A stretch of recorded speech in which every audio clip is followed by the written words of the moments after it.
This presentation will answer the following questions: why Google Analytics is so important, how to get started using Google Analytics, how to navigate Google Analytics, how to install Google Analytics tracking codes, how to read basic reports.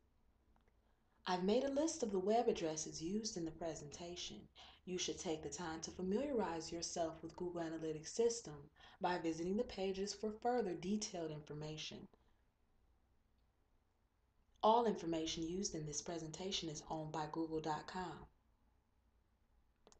How to get started using Google Analytics. First, you want to sign up. Then you want to add the tracking code to your website. And then you want to link your website with AdWords. If you have no HTML or coding experience, this may be difficult. However, there are a lot of people that will be able to do this task for you, and hopefully after this instructional presentation, you will understand how to do this for yourself. The Google Analytics tracking code will be provided for you to add into your site. And this is how you install that code. From the overview page, select the account that has the profile for the tracking code you're looking for, as the code is profile specific. Select the profile from the account's overview page. From that profile's action column, click Edit. At the top right of the main website profile information box, click Check Status.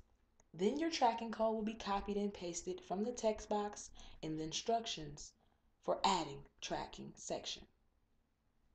When adding your tracking code to your website, make sure to paste it into the body section of your HTML code immediately preceding the body tag.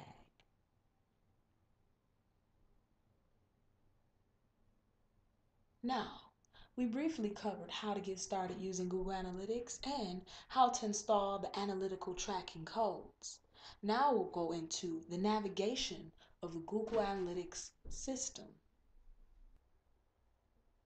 This video will give you a detailed understanding of what you will see once you log into your Google Analytics account.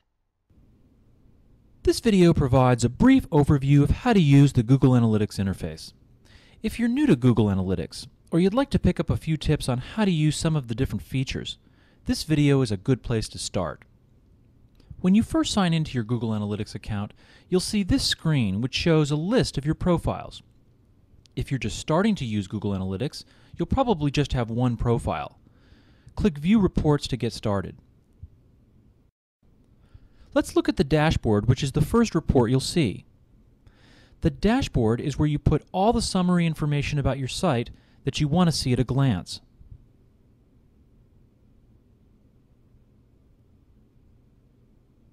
To add a report to the dashboard, just go to the report that you want to add, and then click Add to Dashboard.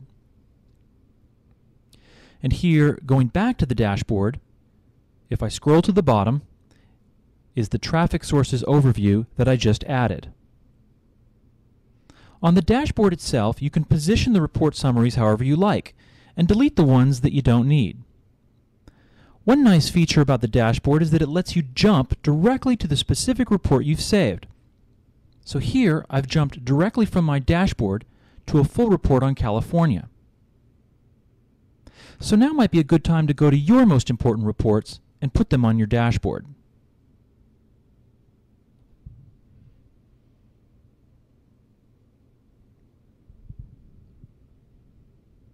In the left-hand navigation, you'll see that your reports are organized into groups.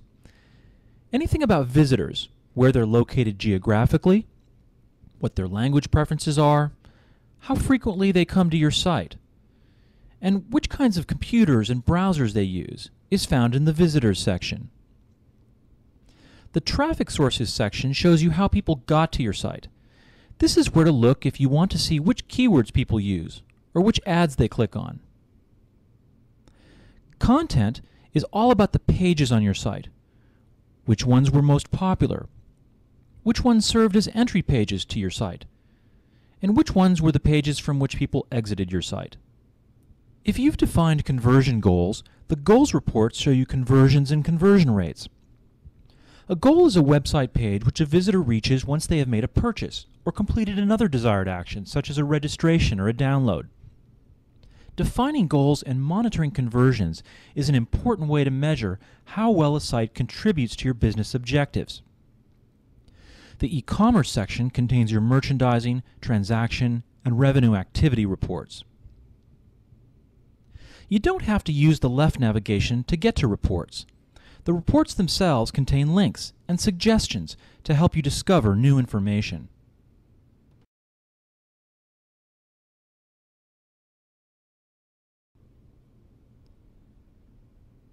The active date range is always displayed at the upper right of your reports.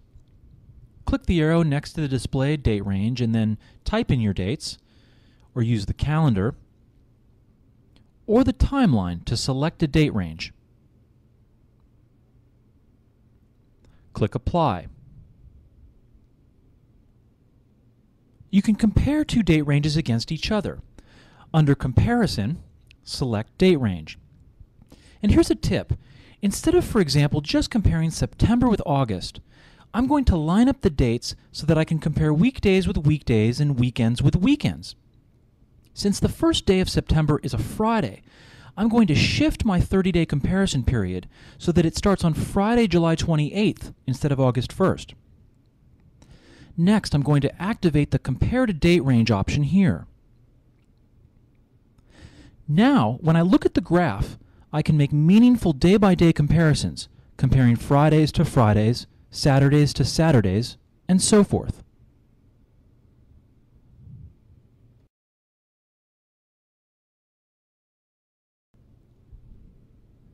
On reports that contain graphs, you can select the metric that you want to graph over time. In this report, we're graphing visits. So let's change it to average pages per visit. Or you can compare two metrics against each other. For example, here we're comparing average pages per visit versus the Goal 1 conversion rate. There is the average pages per visit in blue and the Goal 1 conversion rate in yellow.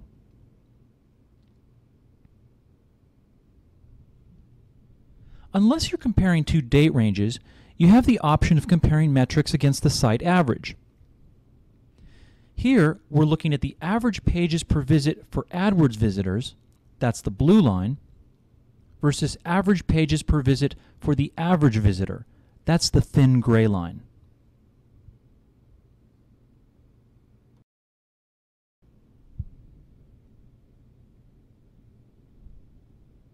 Most reports have a scorecard and then a table below the scorecard. The scorecard summarizes all the data that's included in the table. So here, for example, we're looking at AdWords traffic from 3 keywords. There were 57 visits from people who came in on these keywords. And on average, each visitor saw 18 pages and spent about a minute and a half on the site. Most of these visits were from new visitors, people who had never been to the site before. And over 19% of them left after seeing only one page. Looking down at the table, you can see the same data broken down for each keyword. To look at your conversions and conversion rates, you click the Goal Conversion tab. To look at your e-commerce activity, you click the e-commerce tab. The Clicks tab is unique to the AdWords reports, and it shows you AdWords-specific metrics that we'll look at in detail in another video.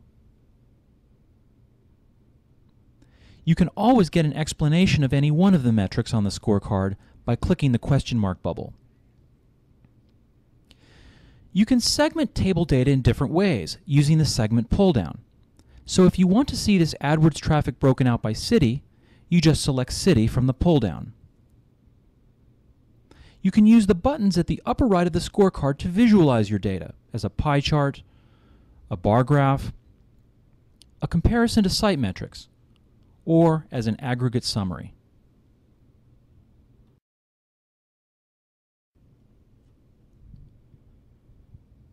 Finally, you can facilitate information sharing and collaborative decision-making by emailing reports. To email a report, click the email button that appears at the top of each report. You can send the report immediately or set up a regularly scheduled email. Or you can add the report to an email that you've already scheduled. So now might be a good time to try creating a few scheduled emails from some of your most important reports. Exporting data into other formats is another tool for sharing and collaborating. To export a report, you just click the Export button at the top of the report and select the format you want. And here's a tip. If you want to create a high-resolution, print-ready presentation, export your report to PDF. The PDF reports are vector-based, and so they scale to a large size and still look great.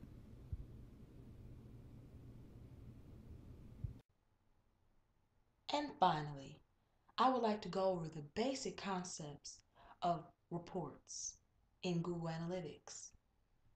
Google Analytics features a lot of data that they collect from your page, from your website visitors.